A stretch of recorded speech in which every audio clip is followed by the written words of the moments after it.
Começou ontem e segue até o dia 27 a Semana do Lixo Zero. Ao todo, serão realizadas mais de 30 ações que ressaltam a responsabilidade de cada um para a gestão do lixo. No Brasil, mais de 60 cidades participam desse projeto criado pelo Instituto Lixo Zero. O que é esse conceito e como a gente deve se posicionar enquanto cidadãos é o tema da minha conversa de hoje com a professora Camila Búrigo Marim, que é especialista em projetos sustentáveis, entre outras especialidades. Boa tarde, seja bem-vinda. Tudo bem, professora? Boa tarde, tudo bem. A gente, quando fala de lixo, as pessoas dizem sempre que mas a gente já sabe.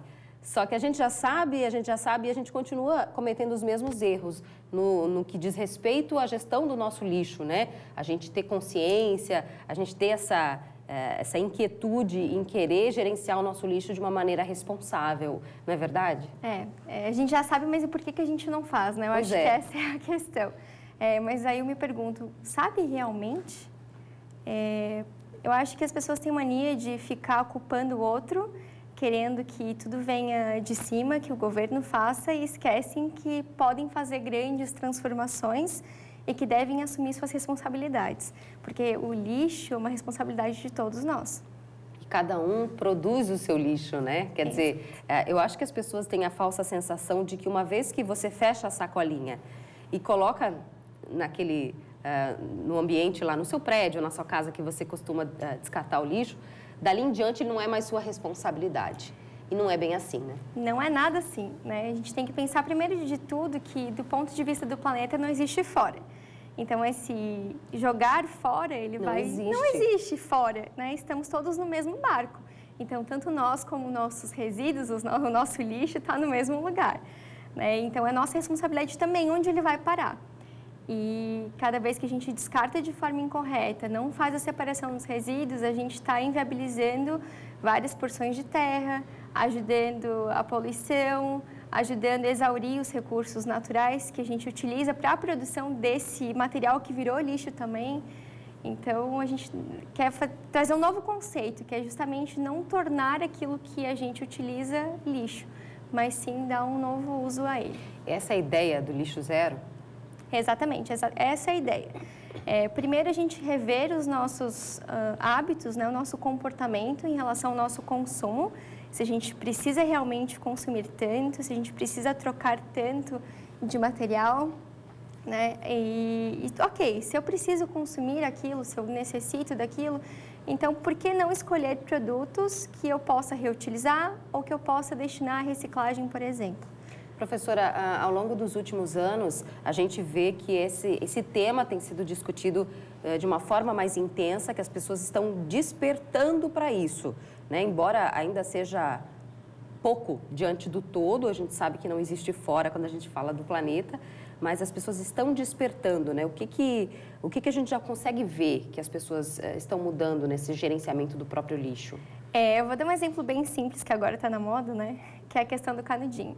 Eu vejo muitas pessoas recusando os canudos ou estabelecimentos já não mais oferecendo o canudinho, né? Isso é um início muito embrionário ainda, né? De uma mudança de hábito mesmo, né? Então, é fazer com que as pessoas repensem não só no canudinho, mas em tudo que tudo que a gente consome. Não adianta também não usar o canudinho e pegar um copo plástico. Né, trocar 6 por meia dúzia. A coerência, né? Exatamente. A coerência como um todo. A gente tem um recadinho do público, deixa eu dar uma olhada quem está com a gente. Aqui em casa nós fazemos a coleta seletiva e também separamos o óleo utilizado nas frituras para o devido descarte. Essa participação da Carla, falando que na casa dela já existe um gerenciamento do lixo, né? Essa preocupação em fazer a coleta seletiva, que eu acho que foi ali que começou, né, professora? A gente começou a pensar e hoje, por exemplo, quando alguém chega na minha casa e joga uma casca de banana no meu lixo reciclável, eu já fico muito incomodada, porque a gente vai criando isso e aos poucos vai modificando os nossos hábitos e se torna uma regra, né? Exato. E tem muita gente que faz sem maldade, sabe que tem que separar, mas não sabe como fazer isso também. A gente tem que pensar que os nossos resíduos, aquilo que a gente produz na nossa casa, por exemplo, ele pode ter 3 destinos. Eu posso fazer 3 separações. Uma parte é o reciclável, que realmente vai para a cooperativa de reciclagem e é reciclado. Uma outra fração que eu posso utilizar, que é orgânica, que eu poderia fazer uma compostagem e utilizar na minha própria casa, fazendo uma hortinha, independente se eu tenho uma casa, se eu tenho um apartamento. Hoje em dia já é possível, né? Fazer isso. Então, diminui a quantidade de resíduo que vai para o aterro. Para o aterro sanitário, deveria só ir aquilo que a gente realmente não consegue utilizar, como, por exemplo, o resíduo sanitário, né? O resto de papel, enfim. Que a gente não consegue fazer uma reciclagem. Nem dar uma outra destinação. Não tem outra destinação a princípio. E aquilo que a gente não consegue reciclar, que vira rejeito, né? O que também não seria o ideal, porque, na verdade, dentro da nossa cadeia de produção e consumo, não deveria existir rejeito, porque o rejeito ele vai ser rejeitado, não tem o que fazer com ele, não tem destino. E muita gente não sabe, mas tem várias coisas que a gente utiliza em casa que são rejeitos. E vão para um aterro sanitário que, na verdade, inviabiliza uma área gigante. Por exemplo, plástico filme. Plástico filme não é reciclável. Aquele que a gente coloca na bandejinha para tampar a comida. Exato, não é reciclável. É muito usado esse plástico. Muito. Existem várias embalagens por exemplo, de bolos e produtos que você compra no supermercado que eles são um plástico que, teoricamente, eles são recicláveis, mas por ter um baixo valor de comércio, eles não são reciclados. Então, eles acabam parando no aterro também. Quer dizer, aquelas embalagens que a gente compra para fechar o bolo, por exemplo, é dessa que você está falando? Exato. Olha só, às vezes, realmente, além de tudo, as pessoas também não têm acesso a alguns tipos de informação, né? É bacana que, por exemplo, que a Carla falou que na casa dela o óleo que foi usado tem a destinação correta, porque muitas vezes as pessoas relacionam somente ao plástico, né? Sim. Que é o lixo, mas na verdade não. Não, a gente tem vários poluentes que a gente pode evitar com pequenas ações em casa, né? O óleo de cozinha, por exemplo, ele descartado pelo ralo, né, pela pia, enfim, ele vai causar uma série de problemas, porque a gente não consegue tratar ele, a gente atrapalha o sistema de tratamento de esgoto, seja numa estação de tratamento ou seja na fossa, né, dentro da residência, enfim. Ele atrapalha esse sistema e acaba poluindo a terra e a água, né? Uma gotinha de óleo aí tem uma capacidade de poluir uma quantidade imensa de água. E ele inviabiliza vários processos, né, que acontecem dentro da água, como troca de gases, produção da fotossíntese, que produz o oxigênio que a gente respira, entre outras coisas. Algumas coisas, por exemplo, a questão do canudinho que você mencionou, as pessoas começam agora, né? Tem alguns estados do país que já estão começando a tomar essa medida de que não tem mais o canudinho, e aí você tem que ou tomar normalmente no copo, né? Que é uma coisa bizarra. A gente sempre tomou no copo, né? Sim. E aí, ou então você tem o seu próprio canudinho. Quer dizer, demanda um pouco de empenho das pessoas e muitas vezes essa falta de praticidade, você ter que carregar o seu canudinho na bolsa, olha que coisa, as pessoas acabam demorando mais para aderir por causa disso, né, professora? Mas a partir do momento que a pessoa adere, faz uma mudança de cada vez, deixa de consumir alguma coisa, tenta achar outra substituto, né, que não cause tanto problema, enfim, vê que é muito simples, que é muito fácil. Basta dar o primeiro passo. A partir do momento que você deu o primeiro passo, é um caminho sem volta. Porque tu vai vendo que você pode melhorar. A gente é contaminado por essa coisa boa de ser responsável, né? Exato. Que é o que a gente sempre deveria ter sentido, mas aí é um movimento. Temos mais uma participação do público, vamos dar uma olhada no recadinho? Na minha casa eu separo e para as visitas eu deixei um aviso em cima das cestinhas de lixo, assim eles acabam separando também. É aquela coisa, né? A nossa telespectadora aí enviou um recado falando disso e é justamente o que eu falei, às vezes vem alguém na sua casa. Quando faz isso e joga no lugar errado, a gente fica, ai meu Deus, né, pensando. Mas eu acho que não é nada deselegante, muito pelo contrário. Eu acho que é uma atitude generosa para o planeta e para a gente. Eu acho que tem que fazer parte do nosso hábito também, tem que fazer. Né? A gente tem várias formas de falar com as pessoas, né? Por exemplo, quando você vê uma pessoa jogando lixo no chão, vamos pensar Nossa, essa é uma situação difícil. Mas aí você pode ser super grosso ou você pode ser super educado, né? Ah, olha, acho que você deixou cair. Aqui acontece. Nesse tipo de situação, eu já criei uma técnica, professora. Sabe o quê? Eu faço questão de ir lá e juntar o lixo sem falar nada na frente da pessoa e colocar no seu devido lugar. Porque eu acho que é o bendito do tapa de luva que a pessoa vai entender mais do que se você falasse alguma coisa. Se chamar atenção, intervir. E muitas vezes, no nosso dia a dia, eu acho que a gente também pode ter uma conduta proativa no gerenciamento do lixo, que não é meu também, né? Eu acho que você está andando na praia e passa por um lixo, por que você vai ignorar o lixo se você pode pegar e descartar na lixeira? Mesma coisa na rua, na calçada, enfim, porque na casa da gente a gente não deixa lixo espalhado no chão, né? E o planeta é a nossa casa. Exato, eu acho que é isso que falta as pessoas entenderem. As pessoas têm uma mania primeiro de segmentar o que é o meio ambiente e o que são as pessoas. Gente, o ambiente é o lugar onde a gente vive, a natureza é a nossa casa. Se a gente não cuidar do nosso planeta, que é a nossa casa, o que a gente vai cuidar? O que a gente vai sobra, ser? né? O que sobra pra gente? Não vai sobrar nada? O planeta, ele se recupera muito rapidamente sem a nossa presença, mas a gente não vive sem aquilo que o planeta tem a nos oferecer. Aí né? é que está a contradição, porque eu acho que o ser humano se acostumou muito a pensar que o planeta está aí para nos servir. Exato. E não é assim que acontece, né? Uma Não hora é bem assim. a fonte esgota e aí o que vai sobrar para a gente, né? E existem algumas coisas que a gente também vai aprendendo quando começa a criar essa consciência. Por exemplo, né? Quando a gente tem aqui eventos náuticos e situações que nos oferecem informação de toda sorte, acho que uma das coisas que eu descobri esse ano que eu fiquei muito impressionada, professora, é sobre o microplástico.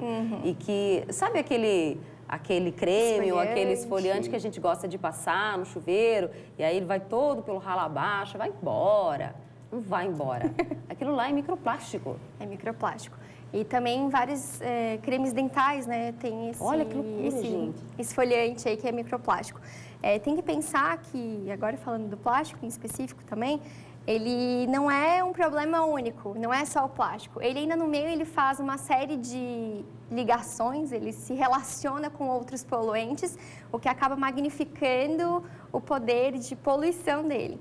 Então, nele pode-se absorver, pode-se agregar metais pesados, pesticidas, vírus, bactérias, fungos, entre outros, que acabam sendo dispersos para outros lugares que não chegariam se não tivesse esse meio de transporte. Então, é realmente uma teoria da conspiração real do plástico. Não é teoria, não é teoria, é a prática realidade. da conspiração, Exato, é real. É real. Que coisa maluca, né? E a gente não faz ideia. Só que, para você saber se você está usando um produto que tem poluente ou não, existe isso no rótulo? Existe. Você pode olhar no rótulo se tem polietileno, polipropileno, poliestireno, que são todos tipos de plástico. Se em algum produto que você comprar tem ele, por favor, rejeite esse produto. Evite. Rejeite mesmo, não compre. Não compre. Tem sabonete, tem creme. Todos tem esses de higiene a gente tem que ficar de olho, então. Isso. Porque eles podem fazer parte. Sem contar também maquiagem, né? Glitter, por exemplo, a maior parte dele é plástico, microplástico. Essa semana, eu costumo usar cosméticos mais naturais e os brilhos, eu adoro glitter, mas o glitter não plástico, né? Então, para substituir, eu uso mineral, que é de mica, ou ainda o comestível. Esse final de semana, por coincidência, eu fui procurar um glitter comestível para usar como maquiagem. E nesse glitter eu me surpreendi que agora até o microplástico está no glitter comestível. Poxa vida, não acredito. Como assim você vai comer algo que é plástico? Como assim? Como assim? É inacreditável. A gente come margarina, né? Então, eu acho que aí já fica explicado uma boa parte da história. Agora, a gente tem que ficar atento mesmo em tudo, né? Ah, mas meu Deus, como assim? Vou deixar de usar tudo? Não, não é assim. Seja crítico, seja observador, preste atenção, saiba que você está contribuindo ou para o bem ou para o mal do planeta. A gente tem uma pergunta de um telespectador, vamos ver quem está aqui com a gente, a Vera. Gostaria de saber onde depositamos o óleo de cozinha. Moro no bairro Fazenda, aqui em Itajaí. Existem alguns mercados que têm postos de coleta tanto para o óleo como para outros materiais que a gente não pode colocar no lixo convencional, como baterias, pilhas, lâmpadas, enfim. Então, tem vários supermercados das grandes redes aqui da cidade aceitam, né, esse material. E também a cooperativa de reciclagem, se eu não me engano, se você colocar numa garrafinha fechadinha e mandar para reciclagem, eles recebem também. As pilhas, as lâmpadas também, existem as lojas que vendem esse tipo de material. Normalmente já tem um recipiente ali, quando você for comprar, enfim, você vai guardando em casa. Eu tenho uma gavetinha lá cheia também, a gente vai guardando e na hora de descartar faz o descarte correto, porque é um tipo de lixo que é bem complicado também, né, professor? Acho que, como todo ele, mas esse daí a gente tem que ter um cuidado de juntar, esperar um tempinho e aí vai lá e faz o descarte no local correto. Aqui, na nossa região, como a gente tem essa questão de navios, né, de barcos, uma outra coisa também que me surpreendeu muito é que o tal do microplástico também é usado para lavar o casco do navio, em muitos casos. Então, o despejo vai direto mesmo, não tem nem um meio do caminho, ele vai direto para a água. Além disso, o microplástico, esse que você está dizendo que é usado no casco do navio, é o mesmo que é muito parecido com o que é de matéria-prima para produzir todos os outros plásticos. Para a produção de garrafa PET e outras embalagens, eles utilizam umas bolinhas desse tamanho, muito pequenininho, que a gente chama de pellets, que são microplásticos também. E são transportados por containers oceano afora, cai container, em todas as praias, em todos os lugares. Eu nunca fui em uma que eu não conseguisse encontrar um microplástico. Olha que loucura. Até na Antártica eu já encontrei. Quer dizer, uma bolinha que tá tudo de alguma forma contaminado, mas isso não quer dizer que a gente não possa ainda mudar a nossa postura ou e a a gente situação. muda agora ou lascou-se, né? Então a hora é agora para a gente começar a mudar. Sim, até porque dentro do você falou dos esfoliantes, né? Agora, do microplástico que você citou, já foi encontrado microplástico além de em peixes, né? Em organismos, frutos do mar, né? Que as pessoas acabam consumindo na alimentação, também foi encontrado em sal de cozinha e na água que a gente bebe. Então, como elas são esferas muito pequenininhas, as estações de tratamento de água não têm capacidade, elas não foram projetadas para fazer o tratamento desse tipo de material. Então, acaba indo para a água de abastecimento também passa. Quer dizer, depois a gente se pergunta, né? Muitas vezes, nunca teve tanta gente doente, nunca teve tanto câncer e outras doenças, mas a gente, de alguma forma, contribui para isso dessa forma, né? A gente muitas vezes não sabe, mas está atuando de uma maneira que não ajuda. Então, tomara que a gente comece a realmente pensar nisso e ficar com a consciência pesada quando fizer alguma coisa errada no sentido do lixo. O ideal mesmo é reduzir. Primeiro de tudo, né? Consumir menos, reutilizar aquilo que for possível e reciclar aquilo que realmente não tem como fazer outra coisa, não tem outro jeito. E tomara que, assim como está acontecendo com os canudos, aconteça com as sacolinhas, que já era para ter acontecido, né? Tem outros países do mundo que já tem essa conduta de que você, se quiser uma sacola, você vai pagar. Agora, não vai sair aí cheio de sacolas de graça, porque a sacolinha realmente vai dominar o mundo se a gente não fazer alguma coisa para parar. E tomara que isso mude, né? Para isso também que existe esse tipo de evento como a Semana do Lixo Zero, que é para a gente repensar as nossas atitudes e repensar também o futuro do nosso planeta. Um outro conceito bem legal que o Lixo Zero traz é para as pessoas entenderem que isso tudo tem um preço, isso tem um custo. Toda a produção desses resíduos, ele gera um custo em relação aos recursos naturais que você está tirando, você está deixando aquele ambiente não mais natural, vai acabar prejudicando em alguma outra coisa, gente. Algum serviço que esse ambiente prestava para a gente não vai mais prestar. A gente tem um gasto de energia muito grande, de água muito grande, tudo para produzir esse produto que vira lixo. Não pode virar lixo, né? É verdade. E se nesses produtos tivessem essa precificação, eu brinco, né, precificação, se tivesse esses custos ambientais embutidos, seria inviável consumir esses produtos. Com certeza. Professora, obrigada. Adorei a nossa conversa. Vamos incutindo isso na mente das pessoas até que a gente consiga dominar o mundo. Todo mundo pode fazer a diferença com pequenas atitudes, a gente pode provocar grandes transformações. É verdade. Obrigada. Uma ótima semana.